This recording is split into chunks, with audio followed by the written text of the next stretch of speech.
in fact, be live right now on Facebook. Once again, 3D Politics Live. Tommy McKay, so excited to have all the kids back in the house tonight. All three Davids joining us. David Oldham, David Van, and David D'Ambroso out on the road. I'm Tommy McKay, your fine host, and David D'Ambroso is out there doing campaign stuff, winning by the skin of his teeth. David Van with SoonerPolitics.org and David Oldham with ConstitutionalGrounds.com. D'Ambroso, real quick before we get started tonight, because we got a packed show. Where you been? What have you been doing? You won your last battle, isn't that correct? Yeah, we've been winning, and I'm not superstitious. I'm only a little stitious, as I say. So far, every campaign that I've worked on, we've won. But this one, I've had the unique distinction of being campaign manager on Rogers for Senate. Right. I'm my own worst critic, and I'm not happy that we only won by 1.3%. Right. I think we could have won by a lot more, and we're going to use those tactics in November to win by a lot more. But, honestly, the way we could look at it is perhaps we shouldn't have won at all because the establishment had their finger on the scale, those filthy rhinos, and we had out-of-state money to the tune of 5-1. We were outspent 5-1 on this race, and every institutional advantage to be had was had by our opponent. We won. That's excellent. We made the Persians. We made Xerxes bleed, so to speak. That's a great job. We're glad to have you back for tonight's show. Here's what we've got lined up for everybody to comment on. YouTube loves some gun possession as long as it's got sufficient melanin, of course. Election fraud or nothing to see here. Move along. We also have the Senate Freedom Index champions that has come out. This is some great news to be able to index your champion freedom people. Mayor Bynum and other mayors around the state and really over the nation, people everywhere are capitulating to the bureaucrats on the mask. We're going to talk about that. Also, the freedom wins in Illinois. In the Illinois court, the governor did not appeal. And so that's what I feel like I'd like to go with. If anybody has anything else, we'll certainly throw it into the mix. But tell us about the gun possession and YouTube, David Van. Yeah, let me pull this up. I tell you, we had Adrian Otap reported Saturday from at the state capitol. There was kind of a militia group that was concerned about the statues, and they hung out there because they'd heard, they might be trying to topple statues at the seat of government, our state capitol campus, and right. So he was there having a nice talk with some people, and he talked about what happened 2 weeks ago. Actually, the Black Panthers helped organize an event, and it was. The funny thing is, he went 2 hours and there was not a single hitch with YouTube showing these people live shutting down streets without permits or anything like that. And then yesterday, they shut them down within 5 minutes. What's the difference? And the difference seems to be the color of the skin. It was mostly a white militia group that got shut down because it was a mother and a dad with their puppy and their little boy. And dad's got a rifle slung over his shoulder. It's fine there, but that's not allowed. But if I could, I want to go ahead and share with you just a little bit. And where is this happening again? Well, both of these were in Oklahoma City. Okay. And it's tolerance. That's why, you have whatever you allow. We tolerate it. So why wouldn't it continue? We're going to say, oh, bad. Tom, you got to enable sharing. You got to enable sharing tonight. Try that. Anyway, it is the craziest thing. So let me just show you just a little bit of what we're talking about here. And, there is, a couple hundred people on this. And listen, there are a lot of guys of lighter color tones of beige there supporting them, but it was mostly black community carrying guns, open carry, lawful. The only thing unlawful here is they are there's a sidewalk there. They're choosing to walk down the middle of both lanes of the street, and that under normal conditions, that ought to get you a fine, right? But that's not the way it is, and I'm wondering. The law only applies to conservatives when it's pointed against. Leftists get to break the law at an unlimited clip because we've allowed it. I mean, we still haven't held anyone accountable from Benghazi or for the illegal actions of Eric Holder's DOJ going after journalists. We've never held a Lois Lerner, anyone in the IRS accountable. There you see a family with look at their kids and dogs. They got signs, but dad's got one of those ugly guns over his. And mom's even packing a sidearm. See? So that's where they got shut down, showing this all-American family, but they weren't as dark skinned. Okay, so I see the comparison. Here's this white-ish family that gets shut down within 5 minutes, whereas other people that are literally breaking the law and they're on a different gradient scale of the contrast. So we gotta hack the system. Maybe I need to run a patriotic, totally legal rally. We'll see how long it takes them to shut me down. I wish I had it ready here. I shut down the other computer, but I made a nice meme. Guy with a black T-shirt, and it's got that YouTube label. It's a red square with the white triangle, the typical YouTube. And it's got superimposed it says banned for violating Google's political agenda. Because, folks, that's what we're dealing with here. This isn't about lawlessness. This isn't about community standards of decency as defined by obscenity laws or anything like that. Nobody's getting harmed here. There's, in the art world, the contrast range from black to white is a carefully scientifically figured out gradient scale. Yeah. And so, 5 is between 0 to 10, you go from totally black to totally white, and 5 is right there in the middle. And so because we know that in Africa, the brown people have a problem with the more browner people, and they do argue about racial tensions even in Africa over who's more black, essentially. So what I need to know is, where is brown on the grayscale? Well, first of all, Tom, you're completely incorrect. Thank you. Because what I learned in social studies and socialist school, where I was socialized, is that Africa is a perfect utopia. And there are no problems there where there are not white people.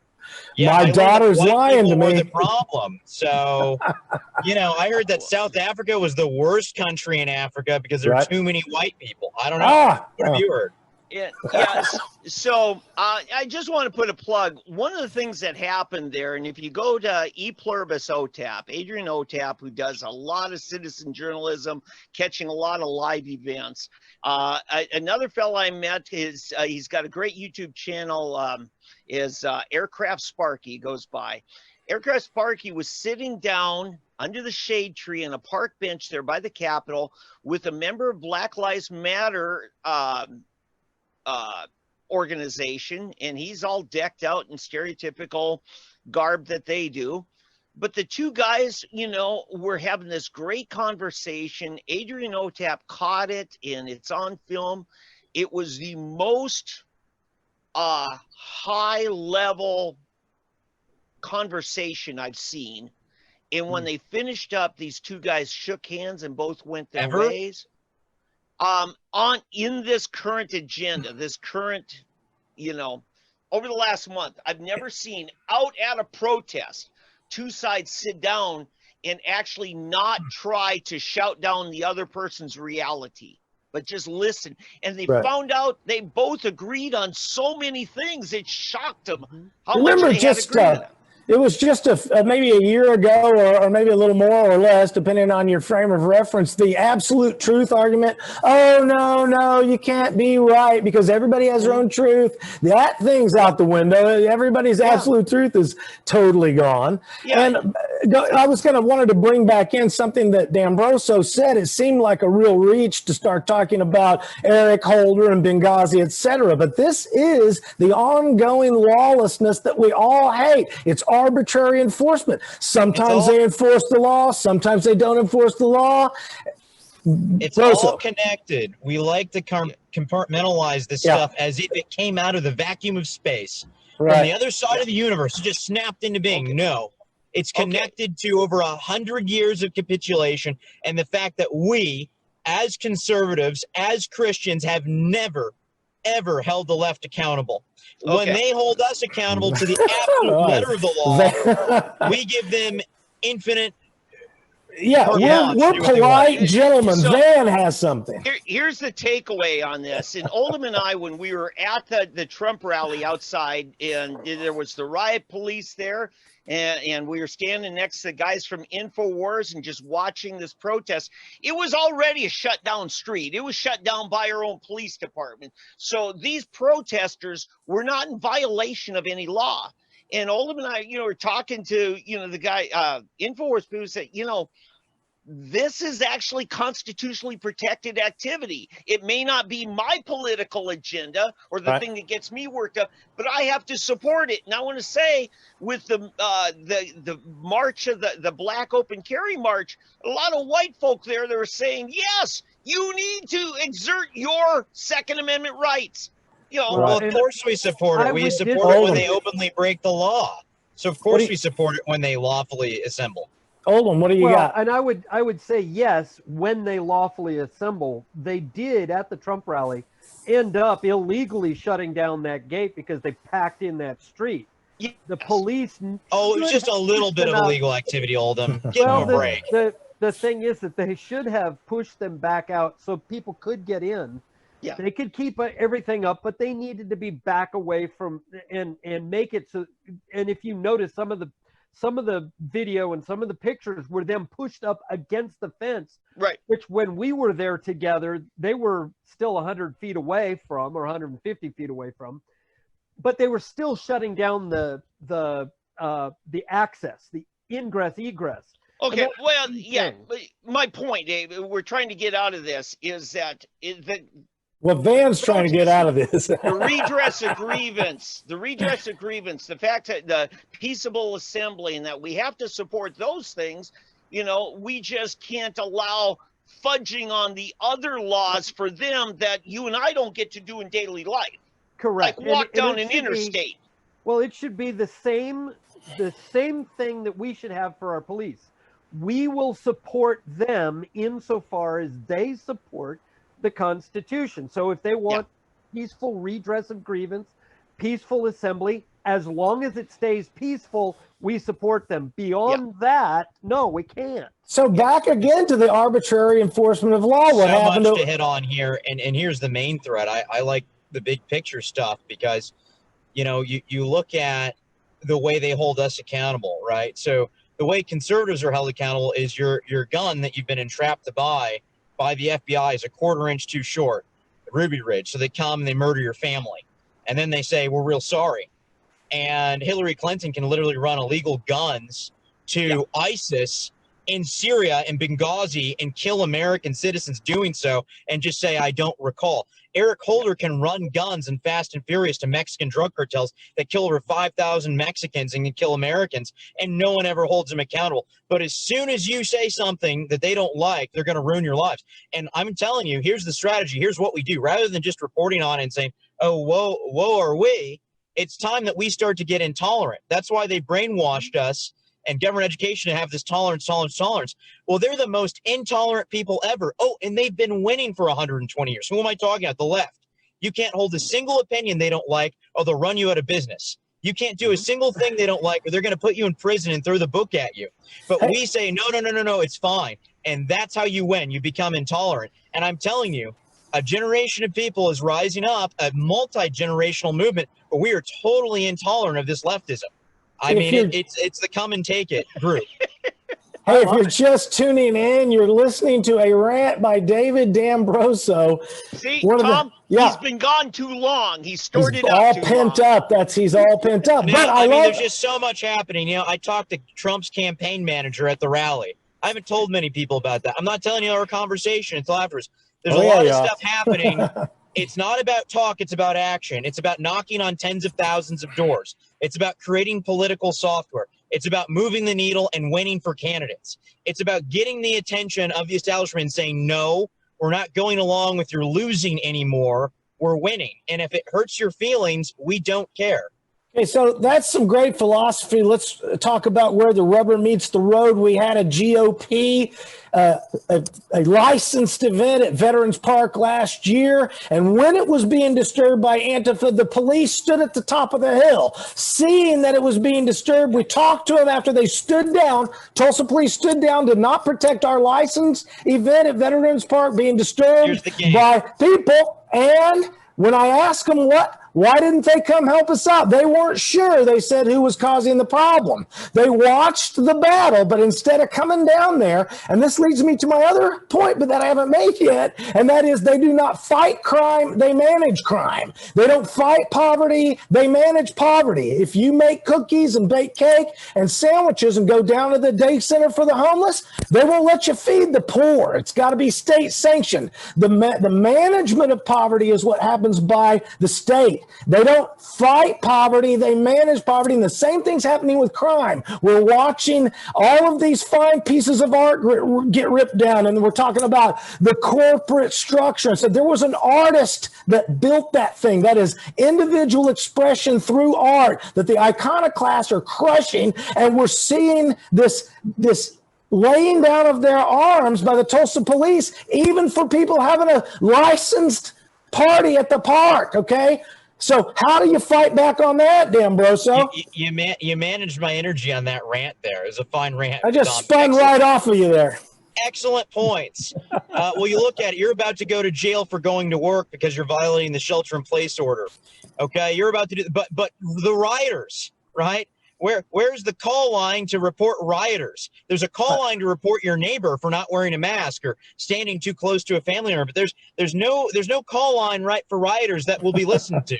You call 911 and it doesn't work, and you're absolutely right. The state and the left are in the business of managing crime. To quote Trump, you get arrested for going to church, but not for burning down the church. Yes. Hey, I'm going to have to reset us to make sure people who've just joined in know what we're talking about. We really have barely scratched the surface, but we've certainly flown a lot of kite string out there. Tommy McKay with 3D Politics every Monday night right here on Facebook. I've got David Oldham, constitutionalgrounds.com, and David Van from soonerpolitics.org. And tonight, back again, David D'Ambroso joining us from out on the road.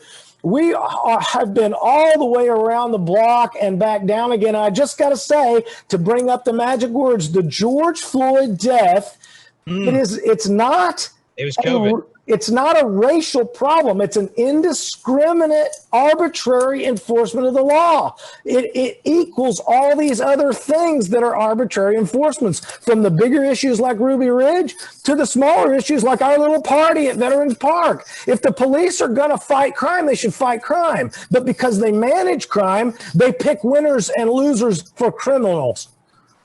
Yep. And it's not their fault. It's the fault of their bosses and bureaucrats. You know, they have far too many laws to enforce.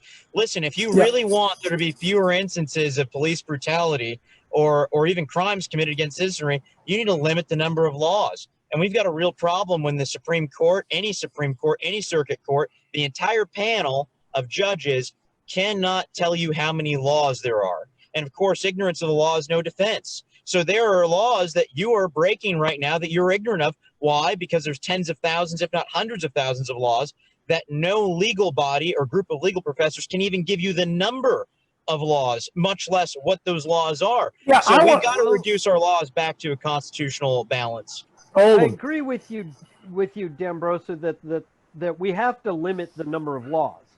But remember, ignorance of the law is no excuse, and so therefore nobody is excused from knowing the supreme law, which is really really basic and simple. And therefore the cops are responsible for what they're doing. I mean, we just had a tragedy over the last week, just 1 week ago today. And I beg anybody, I mean, I've heard all week long, oh, they're protecting Tulsa. And I would ask this question, from what? and because I can't find anything that the police did that night that was actually lawful. It was in statute, yes, well, but not one thing that they did. This Oldham, is this true? You know, I've heard some analysis and referencing to a Supreme Court case that the police do not have a duty to protect you. They only have a duty to enforce these laws. Is that true, according to the Supreme Court?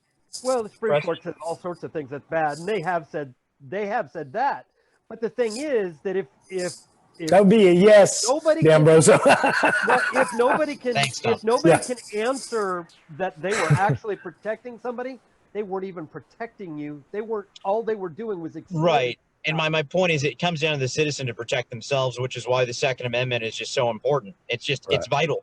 That's why it's number 2. But here's the problem. How many people have been supporting somebody who actually stood up and used his Second Amendment right and used it, but he's been vilified all week long. Do we talk about the pink polo man, the pink polo Revolutionary Guard, and his wife out in Missouri?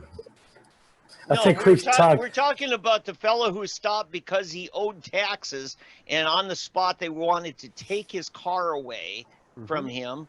And last Monday morning here in Tulsa. And it got violent. They got violent with him, and he got violent back. And one of them's dead. The other's still in the hospital. You know, and it's a shame. In my take on it, just for those who weren't here last week, but look up last week's show. We went into detail there. Is, you know, do we really want our cops to become our tax collectors? Because we're making them sheriff of Nottingham when they start impounding cars, say, well, that tag's expired. They don't do it with other taxes, you know. So this is a problem. I'm blaming the legislature, Tom. I hear you. You know, it's amazing how many people only look at the surface headlines. They don't turn over one rock to see how things play out. And it may be a great law to wash your hand. It may be a great rule of thumb, pun intended, to wash your hands. You got to fight them in court. You know, you can't shoot police officers. I think it's one matter if they're kicking down your door in the middle of the night and you don't know who they are. Hello, you can't shoot anybody. You can't shoot anybody. No, you can shoot people that are threatening your life. Sure. You can shoot anybody who's threatening your life. Yeah. Yeah. Okay. Well, we've been don't shoot cops that are enforcing illegal, unconstitutional laws. We've got a court system to redress that. I mean, it's not justifiable to say they're collecting a tax bill. And I agree with you on that point, too. We shouldn't be using our law enforcement to collect tax bills. We're putting them in unnecessary danger. You know, we could go back to last summer, what happened in Texas, where a cop literally was sneaking in somebody's backyard and peeking in the window. Yeah. And the woman.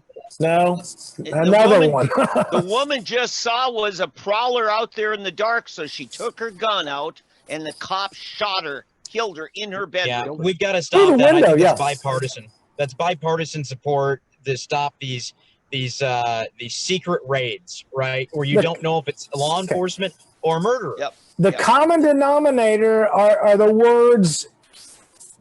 They are arbitrarily enforcing laws. Sometimes they break into your house. Sometimes they don't. It's willy-nilly. Sometimes the cops will come save you when you're having a party at Veterans Park. Sometimes they just stand at the top of the hill and say, look, there's a fight going on, but we're not sure who's causing the trouble. Yeah, I want to know about why am I paying taxes? Human trafficking pedophile rings. How come these pedophiles and human traffickers are getting shot in the bed? It's like an episode of South Park. They're connected to the Clinton, Biden, Epstein power cartel, right? I mean, how many times? I don't know how to tie that one in, bro. Hey, I'll tell you what, we're going to move on to the election fraud or nothing to see here. Move along, kids. I'm Tommy McKay, your fine host for 3D Politics Live every Monday night on Facebook right here. 3D Politics Live every Monday night on Facebook. Right here, I've got David D'Ambroso out on the road, David Van, SoonerPolitics.org, and David Oldham from ConstitutionalGrounds.com. Yep. Now, what is it about the election fraud, David Van, that you're bringing us about? What are we looking past? Okay, here's the real simple thing. I've got it here. I worked hard. Tom, you and I did a watch party on Zoom Tuesday night for those That's right. That's who right. were part of it. I'm glad you were here. But let's take a look at this. Now, you're going to see 3 pie graphs. Okay. The mail-in, that's over here on your left. Those mail-in ones, look at that, went more than 80% in favor of the state question 602. That is to take your money to pay their medical bills, okay? They now have a constitutional right to take your money to pay their medical bills according to our state constitution. And I know Oldham has things to say about that, but let me finish this. Okay, the early voting was actually pretty close, 55-45, for the state question 802. But look at the massive numbers of election day. It only got 45%. So what I'm trying to say here is, how do you get 80% on these unseen voters who just mail in ballots, and yet the rest of the state is only 45? If that doesn't look like it's worthy of investigation, what is? Well, what does it matter, Van? No one's going to do anything about it, right? Take one out of the Republican playbook for 100 years. Oh, wow, unusual activity. We lost again. No problem. I want to hear what Oldham has to say, and then I got a statement. A doozy. Well, No, there's just a nothing statement. new here. I mean, I can't believe those numbers on the mail-ins are 100% legitimate. I mean, Right. it's possible, but I haven't seen anything where those are the kinds of numbers Thank you. that we could have expected. Right. I would have expected them to be a lot closer to each other, And even we don't- with COVID. Okay, That- 2 years ago when we had 788 on the ballot, which brought a lot, we still didn't have that kind of lopsidedness. Correct. So here's the point: because it's 80,000 or 94,000 votes, if 10% of those are invalid, Oh, that we're in favor of it? Then it flips it. Right. Because at 80% of 10,000 is 8,000, it only won by 6,400. So, Right. boom, there it is. And now here's the thing I want to talk about since Wednesday morning. Pat Campbell, is big on this story, asking a lot of people, what do you think about David Van said at Sooner Politics on this, and stuff. In fact, today, Pat wanted me to come on and talk about it. There's 2 narratives here, because some folks in Oklahoma City have organized citizens to call the Attorney General's office.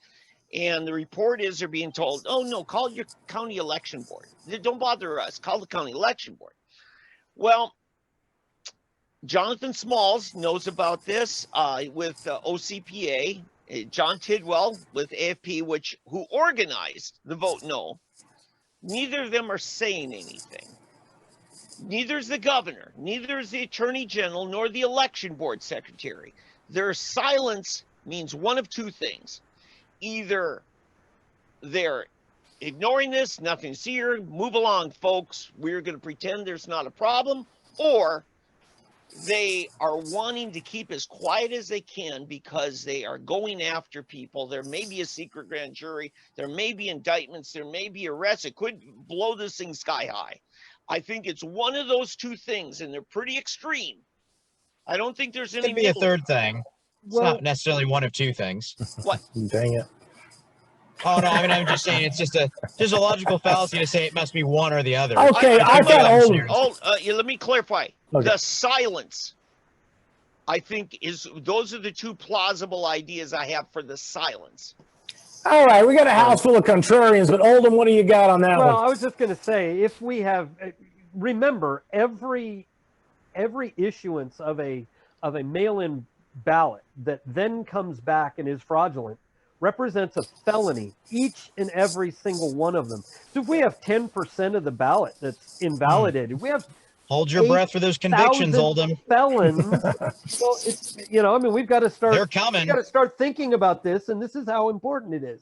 We would have as many as 8,000 felons who have participated. We have also the participation of notaries public, because I believe every single one of those mail-in ballots had to be notarized. And so my big question has been, and continues to be, and we'll have to see about doing some research on this week, is how many different notaries were used in these 80,000 ballots. Yeah. And how many of them were the same ones and did hundreds?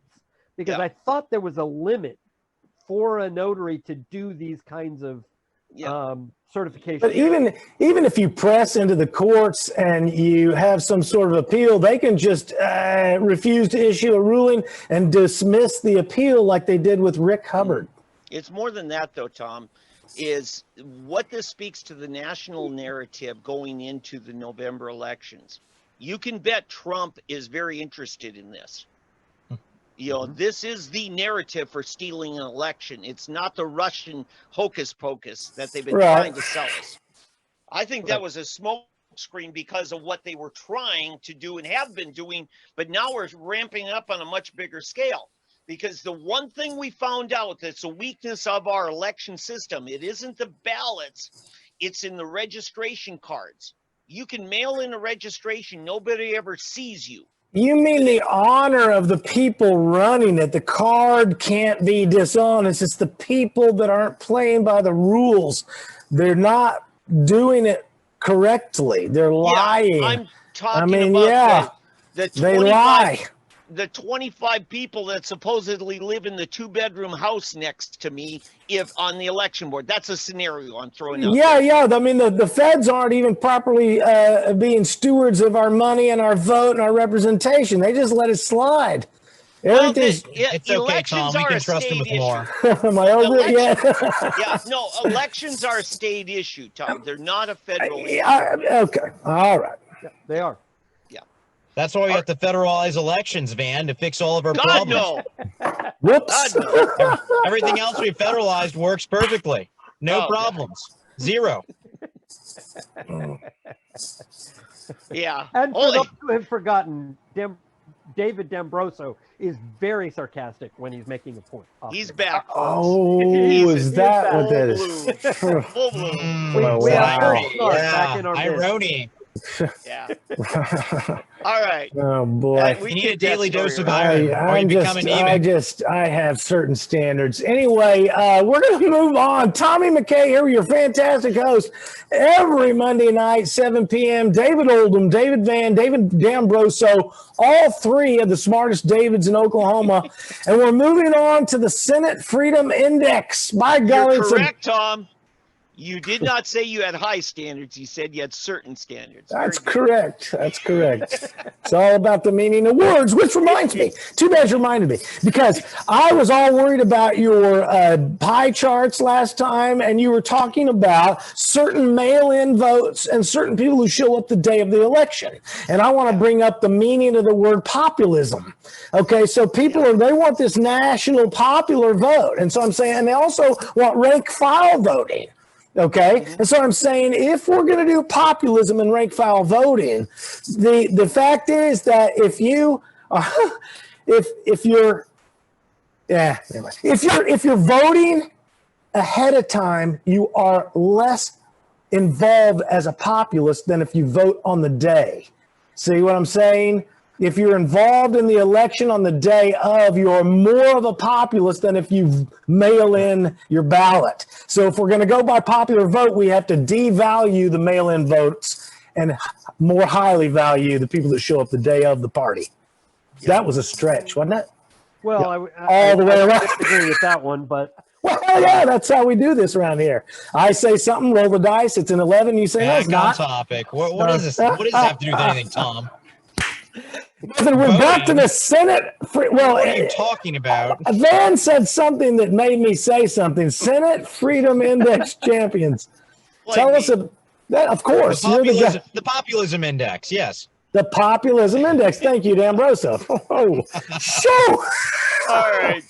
So here's what came out late last night. Actually, it was just after midnight, early morning. This is two freshman senators, Newhouse and Adam Pugh.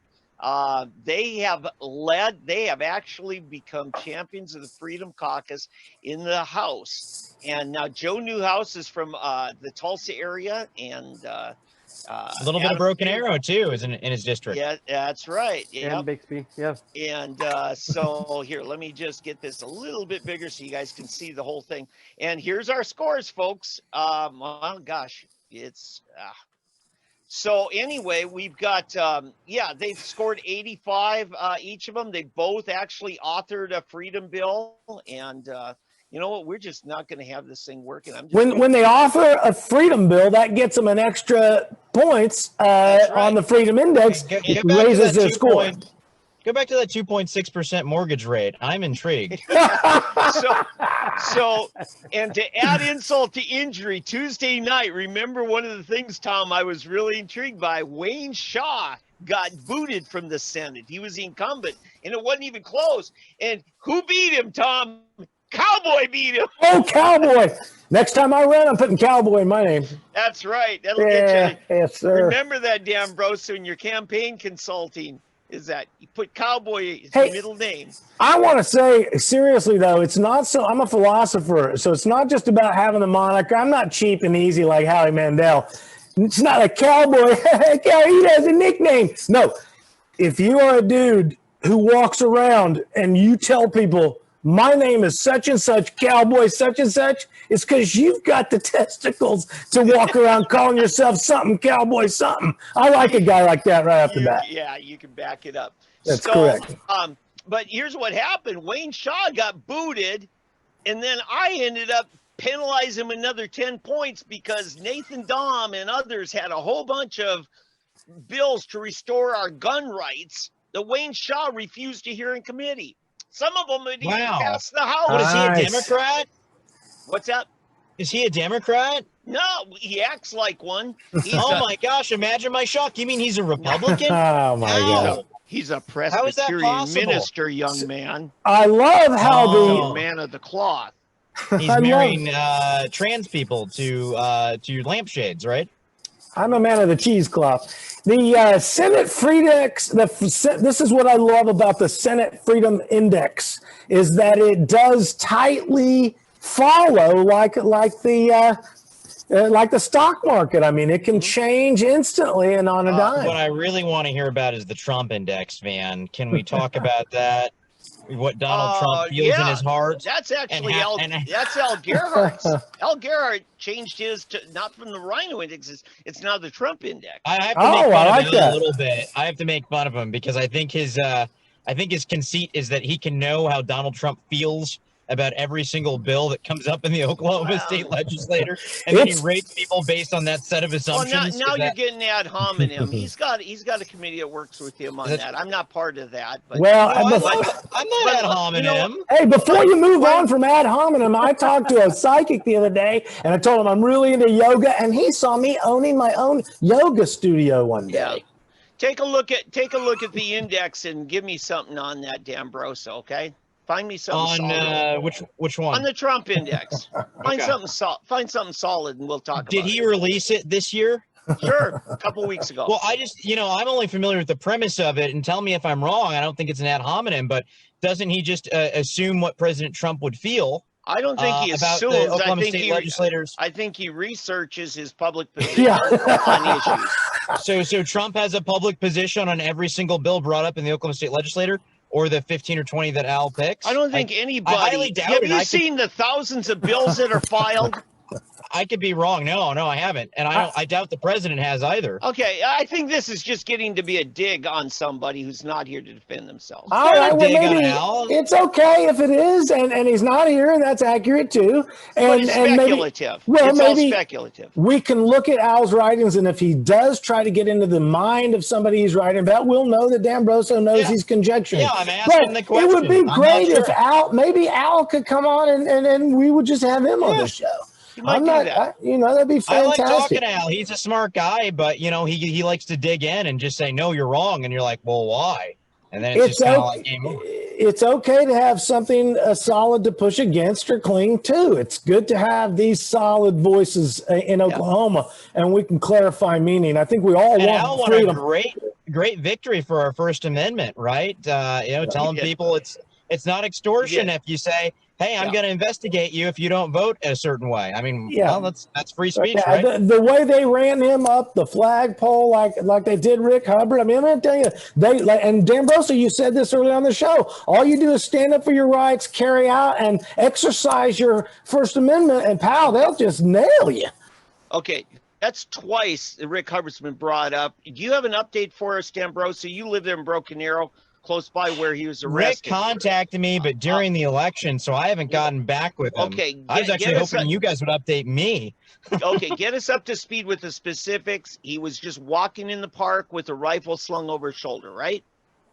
Yeah, my understanding, I do understand the initial incident. So he uses an AR-15 pistol, kind of looks like an AR-15. Not a real important detail, but it's legal for him to carry. He had a license.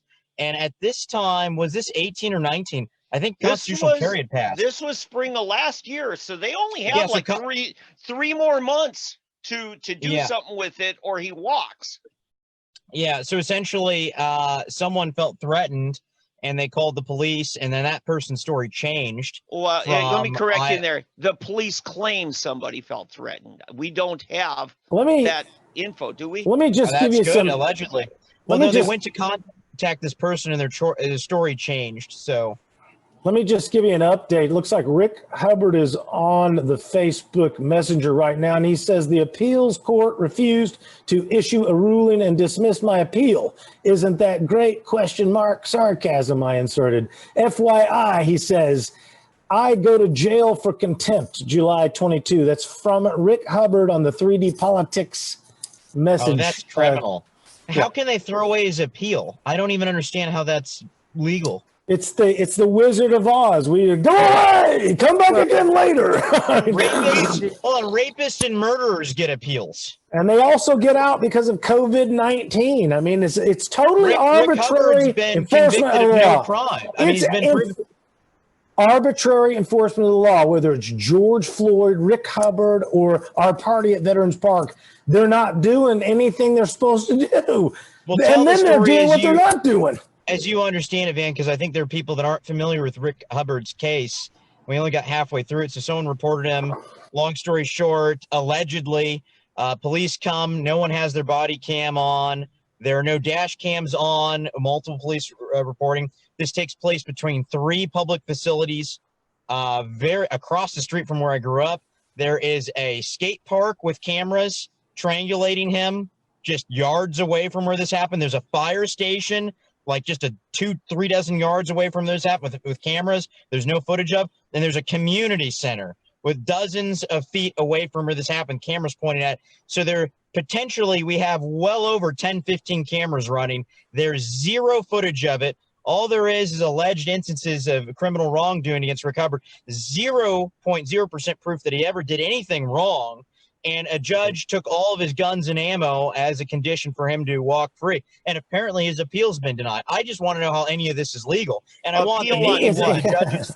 I want the names of the people that did this because they need to be unelected. And that's the action that goes the philosophy. We make these people famous. We take action. We tell the rhinos to shut up, that apologize for these folks, and we kick them out. Oldham, what do you got? Well, I was going to say there's nothing lawful about it. It's legal what they've done because there's statute. But again, remember, this is unconstitutional actions of government, and it's backed up by the judiciary. That's why you see his appeal tossed. there is no way that you can, unless there's some form. I'm thinking he was convicted of contempt somehow. He will be on July 22. David Mann brought up a great point once. There's no contempt of the Senate or contempt of the legislature or contempt of the executive. But these people wear robes and they think they're God all of the court. No. You guys miss it. There is no such thing as conviction of contempt. Contempt is just an arbitrary ruling of the judge that he says, I'm witness to you not following my edicts. Right. It's a procedure law. It's a procedure crime. Here's Rick Hubbard again right now live on 3D Politics. They claim there's no claim because I haven't been, excuse me, negatively affected. I'm being forced to give the password to my phone for a blanket download or go to jail indefinitely for contempt. I'm going to jail. Okay. Oh my God, this is just. So here's what's happening. So to bring everybody back up to speed, they wanted his phone to be able to get off of his phone what they wanted to make their case. So he refused, in light of the Fourth Amendment, his right to be secure in his person and to not incriminate himself. So he has refused to give up his password, which would only potentially tend to incriminate him. Fourth and Fifth Amendment. That's Fourth and Fifth Amendments. Go read them, please, folks. And so therefore, judges, bureaucrats, here's a tip: read the Fourth and Fifth Amendments, please. All right, Oldham, go on. And so what has happened is the judge has ordered him to to forsake his Fourth and Fifth Amendments. What's this judge's name? Or else face contempt charges. What's their name? That we'll have to get that. Rick, post in the chat. Tom, read it. Yeah. So that, well, I'll do that because I want to, not because you told me to. and so you got to do it. Oh God, no! Oh no, I don't. I'm a contrarian. You can't stop me. And so go ahead. Sorry, it was me and David. Therefore, there is no conviction. He has not had his due process, but he's going to go to jail anyway without due process, all because a judge is playing prosecutor from the bench. And here you go, ladies and gentlemen, just hot off the presses from Rick Hubbard live on 3D Politics Facebook, Judge Anthony Miller. And that's with one L, it looks like. M-I-L-E-R. Myler. Okay, Myler.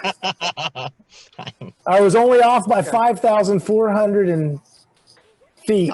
Yeah, and I want to say our Supreme Court plays this little weaselly game, and I'm going to call it a weaselly game, where they say that you don't have standing, or they say you don't actually have a claim of a harm done. Now think of that in this light. He would have to give them permission to hack into his phone, and then he could say, I had my constitutional rights damaged. And then they say, no, you gave them the password. So but they're going to hold you in contempt and put you in jail indefinitely if you don't give it to them. So it's a damned if you do, damned if you don't. But let's go further than this, all right? Rick said he would give them all the material voluntarily that pertained to this case, but he didn't want him to have messages between he and his wife or him and anyone else. But it doesn't matter what it is. Have all of this. They promise we're going to use anything we find against you. Go ahead, Van. Sorry. And that's the problem. They're going to go looking to find. It's called fishing. Yeah. Fishing. But then they promise not to use it against them. But then, well, okay, if you're not going to use it, why have it then? Exactly. Why must you have it if you're not going to use it? Yes. But privacy for privacy's sake is a constitutional right. Qualified immunity. Gosh. We need to seriously look at ending qualified immunity, not for our police officers, but for these judges, for these politicians that violate our rights so wantonly until they're held criminally liable. We are back to the auto-packed, action, excited 3D Politics I always longed for. All three Davids in the house together. It's like Dad having all his kids here. It's so much fun. And they fight and they love each other. And here we are with David Van from SoonerPolitics.org, David Oldham from ConstitutionalGrounds.com, and David D'Ambroso out there on the road fighting evil all by himself and with his team of cohorts.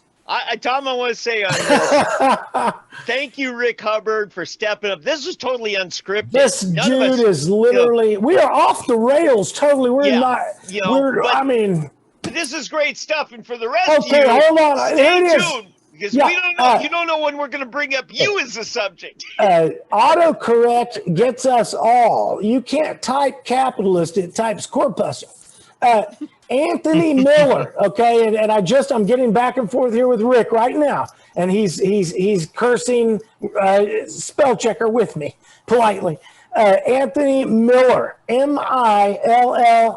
And that's right. Because spell checker coming in over the ticker. But that would be Anthony, a district court judge whom the legislature has the power to impeach. District court judges.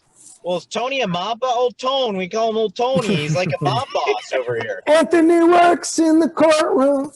Tony Miller. So I have to say, I just love the spirit of, the discussion. Good. No, I mean, it's nice to have this worked up about it because that's what it takes, brother. We really exactly. I mean, how long have I been trying to get others to do it? We got to get some finances behind Rick here. He can't just. I mean, he's the guy that's stepping up, and this is where Mommy. I'm going to tell you right now. I'm going to be talking to legislators. I'm going to be talking to soon-to-be Senator Cody Rogers about drafting the removal of Old Tony. And I want to make sure it happens after the COVID stimulus is over, so he doesn't pick up another $600 in unemployment. My gosh, what a. So here we. All right, 0% sarcasm. I just right. I just set us up. So here we go into the overarching concept of how the officials are selling out our representation to the health industry. Remember, it was just a few short years ago that Obama changed our relationship with the federal government where they could force us to participate in the activity of buying insurance. And so now we've just taken a giant leap forward for mankind, and everybody and their brother's mayor is going to tell you to wear a mask. And so Mayor Bynum has capitulated, bureaucrats in Edmond have capitulated, etc. And they'll do more than tell you, Tom. They'll throw the law on you. They won't throw the law on looters, but they'll throw the law on you. I have recognized that the mask is much like the tampon, and they're going to have to decide whether it is a safety device or a healthcare device, because we're going to control people according to their droplets, and we're going to start right now, okay? And we're just going to make sure that we understand that blood is more septic than mucus, and we just know that from what's called science. So if the left really want to push the agenda, we can start mandating that women can't leave the house 10 days a year till we check their panties for spotting. Then, do you need to take a break? I mean, a month. 10 days a month, yes. This rationality is important. We can never lose it. But these arguments, the political reality is not decided by who is right, facts, or rationality. It's determined by who acts, and the time to act is now. Yeah, we have to take back our country and our cities, and that's the only way to do it. Yeah, and I tell you, the spineless people, especially at our municipal level, but even at the state level to some degree, they're so Deborah spineless. Wimpy has to go. I'm going to say it again. Deborah Wimpy has to go. Yeah, that a little bit of just people throwing a fit, and all of a sudden they capitulate. Especially if if it fits their political narrative. That's what Wimpy did. So Rhonda Smith and Lori Gracie did a wonderful presentation on why Broken Arrow should stay open. The city council and the mayor, Thurman, all agreed, wow, that's great. This makes sense. And then they caved to the mob, and within 24 hours went back on their word, closed down Broken Arrow, permanently put countless businesses out of business, and they violated. Show me, Oldham, where in the Constitution does the city council have rights to force you into unemployment, a third to 50% of the population? Where? Well, that's an exercise for everyone else, because I know where it is, and I beg everybody else to find it. And does the city council have that authority? Well, because you'll find that it doesn't exist, so you'll have to read the whole thing to find out that it doesn't exist. Well, they need to go. They need to go because they voted yes. And listen, I'm talking to rhinos right now. I'm talking to rhinos and a couple of non-rhinos, mostly rhinos. Oh, leave her alone. Don't be mean. Oh, it's just the Constitution. It's just something to be discarded as soon as we get a little flu. It's not even a top 10 killer. So she must go because of the damage that she's done is incalculable, because it gives the leftists and rhinos ammunition to come and take more of our rights arbitrarily. It normalizes the perversion. It normalizes the perversion. Correct. Let's be clear. No, okay, hold on. Oldham. What do you got? Okay. Well, I wanted to say, in Oldham, you're going to get into the Edmund story here in a little bit, but I wanted to tie this in before you get to that, is that when our legislature enacted a statute, started with the governor calling a health emergency, which would empower the state's health official, whoever that is. I mean, this is how it works. And I know, Oldham, you have problems with it, but stay with me. This is a different point, is that it says, okay, the legislature has to approve. The governor doesn't get to just declare it and then all of a sudden he can take these powers. Legislature says, okay, we're giving you 30 days, and here are your new best friends who are going to be looking over your shoulder for the next 30 days. We get to pick who those people are. And then in 30 days, all of your special powers are gone. You got to come back and start over again. Now, how does this apply to the city council and the mayor? Do they have such powers? Here's where I'm getting at. Now let's contrast that. What Mayor Bynum said is that he wants to work with our city council to make permanent rules. In other words, no deadline, which means next winter it's going to be the next flu outbreak, which will justify expending it. It'll never end, folks. It'll never end. And I want to get Oldham's feedback on this, and this is quoting from Mayor G.T. Bynum from the COVID-19 briefing, whenever it was when it was. So here he says, this is a partial excerpt, and this is from G.T. Bynum. And Oldham, I can't wait to hear your response, because this is how they're going to enforce their tyranny on what Van's just talking about. First, he says, we are announcing a partnership with the Tulsa Health Department to create a safety plan certification program. Oh, it's a safety plan certification program. And I do too. Moving forward, organizations in the Tulsa Metro can develop a safety plan for your facility and then present it to the staff at the Tulsa Health Department for their review. Department staff will review plans and either suggest improvements or approve them. Isn't that awesome? And if the department certifies an organization's safety plan, they will be able to tell their clients or congregants, because now he's talking about the church. Right. That's right. That they have certified safety plan. Now, we don't believe in Jesus anymore. We believe in They shut down churches, didn't they? G.T. Bynum's certified plan. Is Jesus certified by G.T. Bynum? Ken Reddick's got to win that race. Oh, my gosh. Well, I don't want to be partisan, but yeah, Ken Reddick. All right. I don't want to come out against Democrat G.T. Bynum. But yeah, Ken Reddick. We're on this pandemic thing. Oldham, what's going on in the rest of the state? Well, actually, it's interesting because we're about ready to lose the even epidemic proportions. I just read today the CDC is saying if the numbers drop even just a little bit more, even the epidemic, we haven't ever even reached numbers that qualify this to be a pandemic. And so the numbers, just talking numbers, they don't have any case for what they're doing, and declaring all these things. Right. But, I'll call it because I think Matt Moore is done, but I'm making an announcement here. I am writing a book. I believe Matt Moore has just secured the ISBN number for me. It's called COVID 1984, and it's on these topics. But please continue. Well, good. Shit. The so what has happened is now we have, you know, the resurgence of COVID in Oklahoma supposedly, and so now Oklahoma City has now. I'm driving by piles of dead people here on 71st Street. It's real, guys. They're just stacking them in the street and burning them. Come on, Oldham. So, Oklahoma City has now enacted a mask a mask requirement for your bars and restaurants Right. in Oklahoma City Right. for the workers alone, but you will see where things go. They're going to revisit that in 2 weeks and find out. That came out on the 2nd. Right. Edmond today was meeting to discuss, and they had a rumor going around that they were going to require such a thing.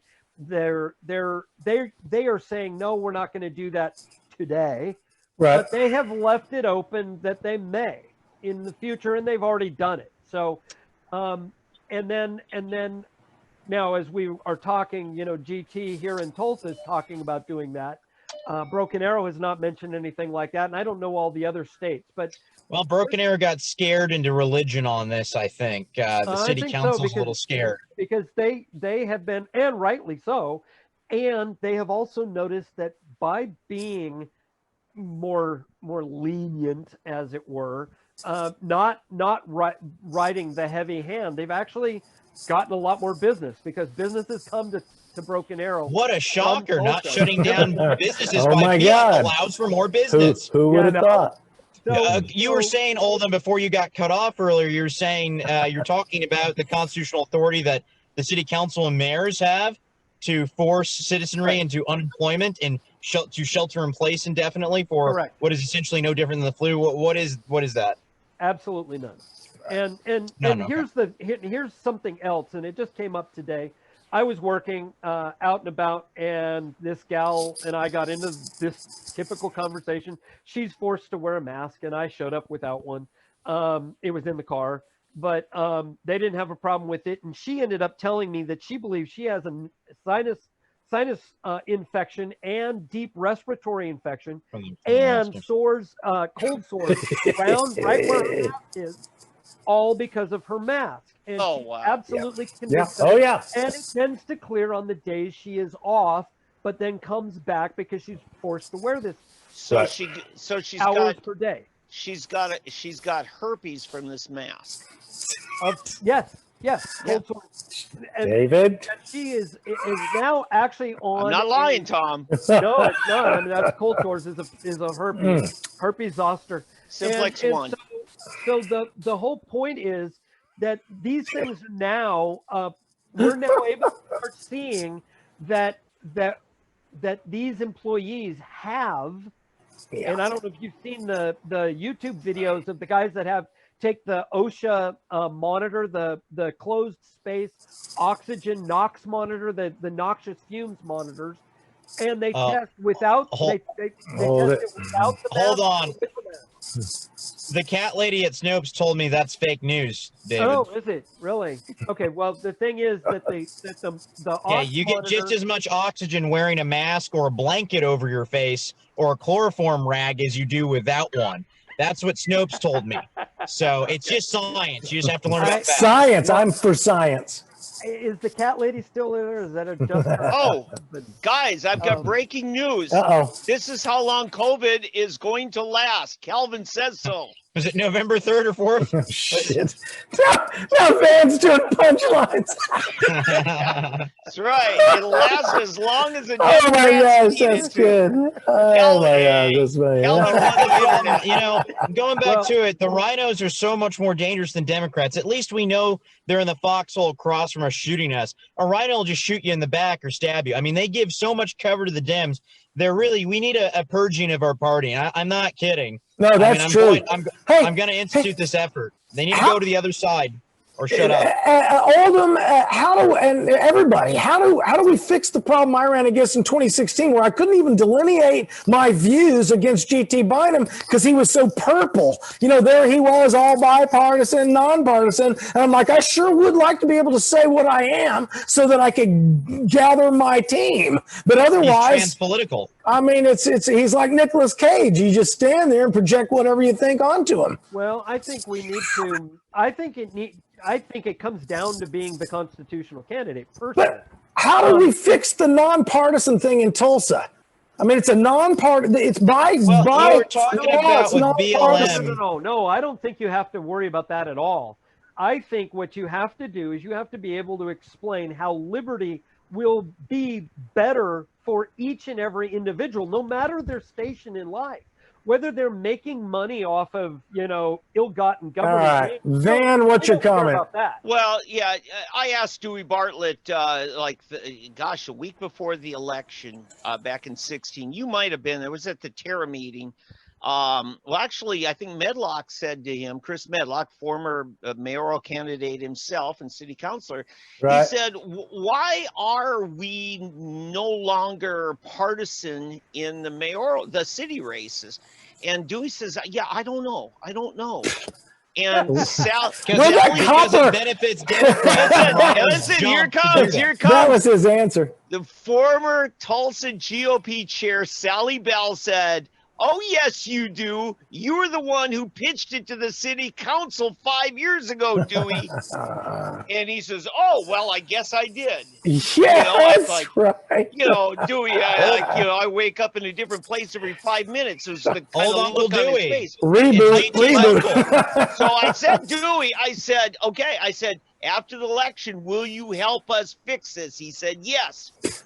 That was 4 years ago. Yeah, I asked him for ice cream cone. He said, sure. I called him after he was on the air one time, and he used the phrase he wanted to be the job-gettingest mayor ever in Oklahoma. And I called him on the phone and actually talked to him in person. And I asked him point blank, when you said that phrase, job-gettingest mayor, is that something you just say? Because that's the things you say because you're DBJ and you just say that, or did you plan that as something you were going to say? And sure enough, no, that was something we planted, the job-gettingest. That's one of the most insulting he's G.T. things. Bynum's uncle, and I think it shows, right? I think it shows I quite don't a bit. know.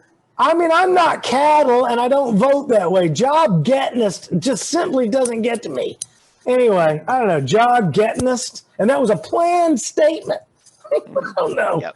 I don't know. We get missed on to the next segment. Yeah, I'm sorry. That's me. Everything's off because D'Ambroso's here. The vibe is so weird. Hey, next week. On the blown You don't have to worry about it for months. Oh, damn. No, I'm just kidding. Yeah, next week's show, we've got some breaking. We're going to do our homework on it. Oldham and I are going to look at Supreme Court ruling. We had a unanimous one that affects his old job. Right now, Oldham is our current in office, or not really have any work to do. He is a presidential elector, aren't you, David? Well, I was. I mean, that's a short term of office, but done in January of 2017. Yeah. But, I was, and I felt like very, very much like a rubber stamp at the time. Mm-hmm. And now the Supreme Court is saying, yeah, everybody's going to be a rubber stamp, and the office is going to be nothing more than a rubber stamp. So, we've got to look into exactly how they did it. We got to read the opinions. Story next week. It just came out, broke today. There's actually something more important. I think we need to talk about courts, but we'll get to that. I don't know where Tom's at on our list.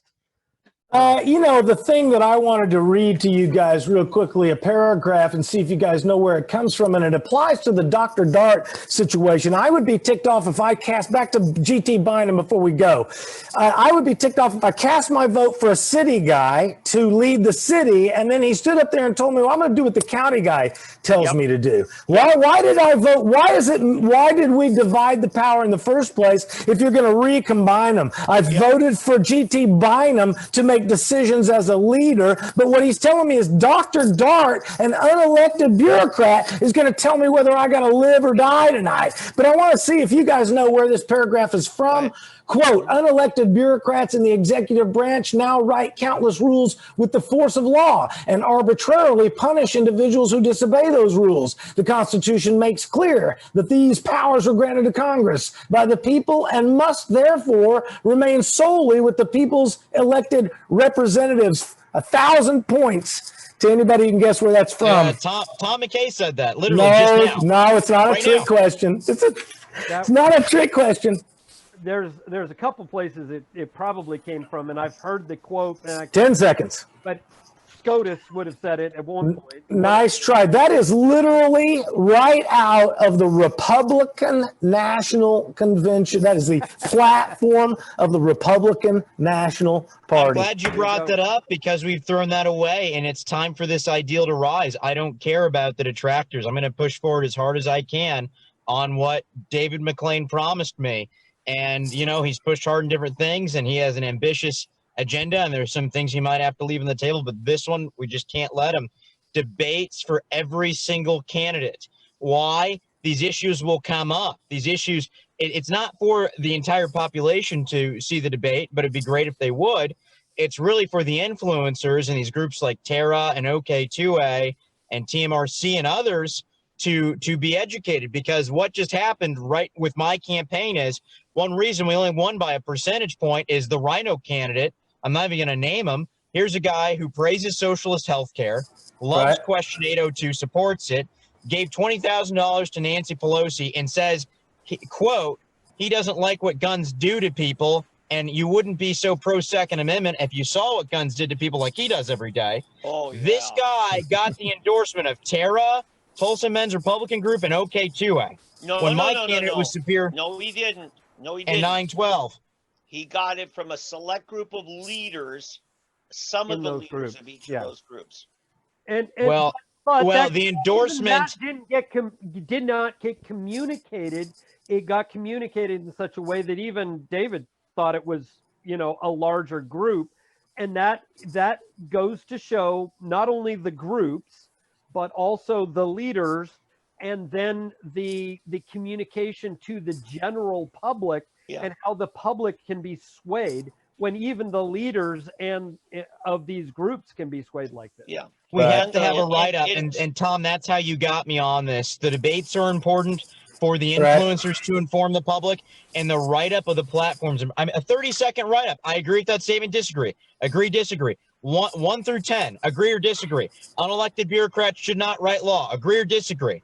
And then that gets published because you know what? The Republican Party does have the ability, and they did it to me, right? They did it to me and half a dozen other candidates I know about. They slow walk all the resources to the point where you can't possibly win your race. Right. I ran for state senate, and I mean, most people aren't stupid enough to do it, but I thought I'd get a fair shake, and I didn't.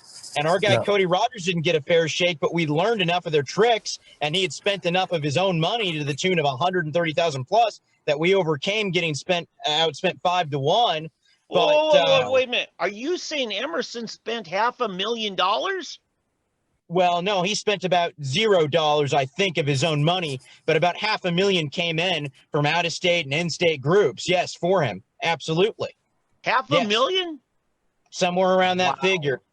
Check out the ethics report and get back to me. So you're talking about dark money as well in that?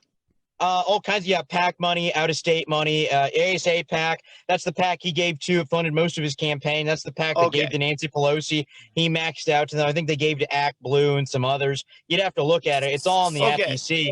Well, I just want to be clear, and let's be honest with the campaign. You aren't saying that the Emerson campaign themselves spent $500,000. You're saying $500,000 was spent on behalf of him in support of his candidacy. Yes.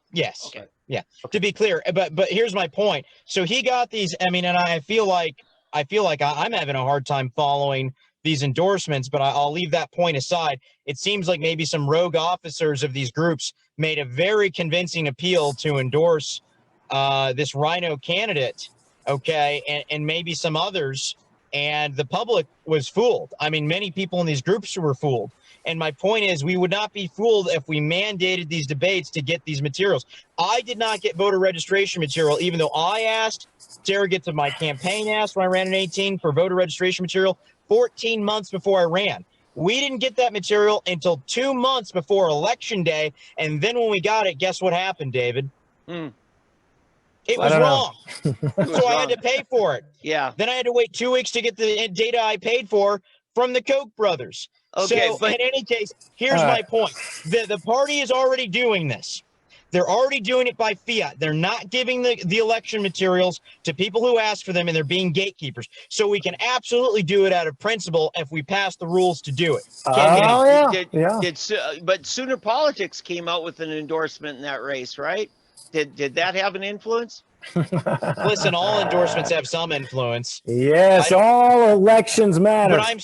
But I'm saying OK2A, Terra, TMRC, and 912, they're big groups. So is Sooner. So they had you 4 or 5 to 1 on that. I know. So I'm telling you, we got a razor thin margin, and the good guy almost lost in part because of these endorsements. Right. But you had Sooner Politics, and that was enough to put you over, wasn't it? Hey, Come good- on. You know what I can say? Don, We can never Terry know. It might have was been the in there deciding too. factor. I was in there. Yeah, that's right. We are moving so quickly down the tracks. Lori Gracie. Are we really, Tom? I'm just saying, I want to reset. I'm not quite sure where we are. Let me give Don Spencer a shout out. Here's some news. This has never happened to my knowledge. I could be wrong. We made history, state history. We did. Cody Rogers is the only candidate I'm aware of that OK2A, or really any big group that I'm aware of, gave an endorsement to our opponent. Then they rescinded that endorsement and endorsed our candidate before the election. That's true. Guys, Nice, are you a aware? reversal. No, I've never heard of that. I mean, I don't know that it's happened, but I've never heard of that. So it makes Cody Rogers is also the first candidate. I'm so glad. It's such an exciting campaign to manage. I think we made history again. He's the only candidate in the history of the universe that I'm aware of to be endorsed by OK2A and OKFA, Oklahoma Firearms Association. Yeah, first one in the universe. Tom, I know you want to take us out, and I know Oldham. Well, I just want to reset. I'm not sure where we're at. I can go all night. Illinois ruling, but no, I'm done. It's my turn now, D'Ambroso. I want you to know we're all really proud of you. You worked hard. You got that was good stuff. You fought in the trenches really hard to the very end. You told me you went 36 hours without sleep. Cody did too. Yes. Good man. Yeah. Good man. Okay. Yeah, that was a close fight. That was awesome. I just want to try to reset. I really appreciate, for editing purposes later, I really appreciate David D'Ambroso taking time out of his election campaign schedule to show up tonight. David Van, as always, giving us the spine of the show for me to read off. And David Oldham, our constitutional expert over there. And, of course, you can find David D'Ambroso on Facebook, Dave D'Ambroso on Facebook. And David Van is from Soonerpolitics.org, David Oldham, ConstitutionalGrounds.com. And you can always catch me, Tommy McKay, on Tommy McKay Facebook and Twitter. And also, I'm over there on Parler these days, Tom E. McKay on Parler. So we do, you want to move into the freedom wins in the Illinois court, Van? It's Oldham's. Yeah. Oh, okay. Oldham, what do you got in Illinois? Well, this is very exciting. A judge in Illinois has ruled, in Clay County, Illinois, has ruled in favor of a state rep who sued the governor, that all of the governor's executive orders, all the way back to the very first one, are not lawful and do not hold force of law. The important thing about this is that the governor, normally, if you lose at that point in time, and this is a case based on the merits. This is not a case that was a temporary restraining order or any other restraining form of order. Okay. This was a case based on the merits. And the judge ruled that the orders are null and void, basically, in terms of holding law, which means that any actions that government has done based on those orders would have to be reversed all the way back to the very first one. So anybody arrested for disorderly conduct because they didn't obey the order would have Okay. to be released, even though that should never. What does this mean for other states, Oldham, and even the country? Anything? Well, and this is the exciting thing, and we have people listening from around the country on my watch party that I have going. And so what they should do is take heart in this and learn that we do need to make these appeals to the courts, that even in a lost state like Illinois, we can get justice when you make the case. Now, Right. the lawyer for this state representative has said that they are going to be back in court within the next 10 days to 2 weeks to argue against forced mask wearing by school children in the state. And that order, since they have won this first order, the second one should be even easier to win, and they expect to fully win that one as well. So keep your eye on Illinois next 10 days to 2 weeks. Very briefly, I have to laud this. This has got to be a piece of this wall of resistance. We have to take constant legal action against this tyranny. We need to take electoral action, get involved in races, and we need to use our voices to speak out against violators of our rights constantly. Yeah. And really, we need to set up grand juries to convict these people who have so wantonly violated our constitutional rights. Right. Okay. I want to give a little bit of color to this. Clay County is down in south central Illinois, south of Springfield.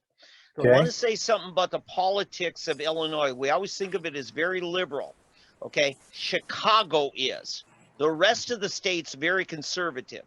You're going to find that same thing to be true. I'm going up to Minnesota here in a couple of days. You know, Trump won 80 of the 88 counties there. You know, it's the metropolitan areas against the rest of the state. And here you had a district court judge from the county seat, Clay County, you know, and he's getting the governor to stand down. Yes. God bless him. And it can happen, yeah. The governor would have, you would have thought the governor would have announced his appeal and asked for the appeal right then and there. That's the normal way of doing things. He did not do it, signaling that he's not going to follow up on this, and this should be the end of it. Now he can come back and appeal. We'll have to watch it, but and so that's, and of course, where are the judges throwing out the governor's appeal, huh? What's that? Where are the judges throwing out the governor's appeal, huh? Exactly. Saying well, it could always happen. It could happen. Yeah. But David, you mentioned Minnesota. Mm-hmm. In Minnesota, there is a state senator who is also a doctor, a doctor for over 30 years, and he has been brought up on charges before the state medical board because he is questioning the medical board's requirement, or because he said things outside of what he's supposed to be letting on, and questioning their numbers and things like that. So he is now actually in danger of losing his medical license, and just came out with a YouTube video. His name's Scott Jensen. He is a doctor and state he should have senator charged from him first. I'm sorry, Jensen, where's he from? Minnesota, but I don't know where exactly. Okay. He should have brought charges first.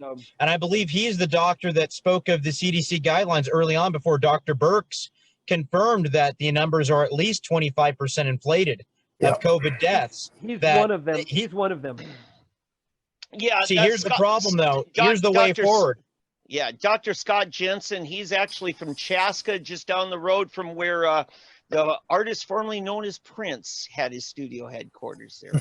Well, here's what he did wrong. I don't think he'd be under charge right now if he would have raised charges first. I mean, it's just like what happens in a domestic dispute. Whoever calls the cops first is right until well in a court, the trial. Yeah. Well into. The cops just treat whoever called as if they're correct, even if they're totally wrong. So he should have brought charges against those lawbreakers rather than waiting for them to bring charges against him. Oldham, what do you got? Remember, this is all being done by a licensing board. Yeah. You all know my feelings about licensing. But this is all extrajudicially. This is outside of any Article 3 judiciary, or the the actual judiciary. So he hasn't seen due process.